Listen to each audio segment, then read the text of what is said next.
Tidak terpuji kembali terulang, di mana sekelompok oknum yang tidak bertanggung jawab memaksa membubarkan umat Kristiani yang sedang beribadah pada hari Minggu kemarin.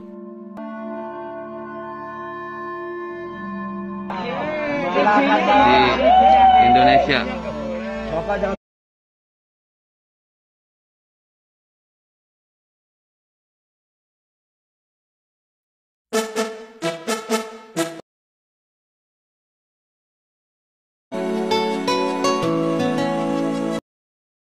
Memaksa membubarkan umat Kristiani yang sedang beribadah.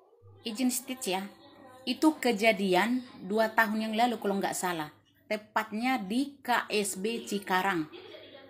Itu bukan minggu-minggu ini. Kenapa diupload 10 jam yang lalu itu video lagi?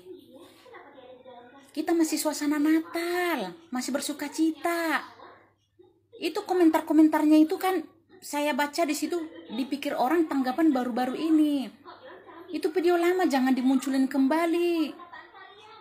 Itu banyak efeknya yang buruk nanti loh. Perasaan kita ini masih suasana Natal, masih bersuka cita. Gak usah deh dibikin manas-manasin orang. Itu video dihapus aja itu. Saya lihat itu barusan 10 jam yang lalu Anda upload. Ini kita masih suasana Natal, masih bersuka cita. Gak usah bikin masalah kayak gitu membagikan demikian video.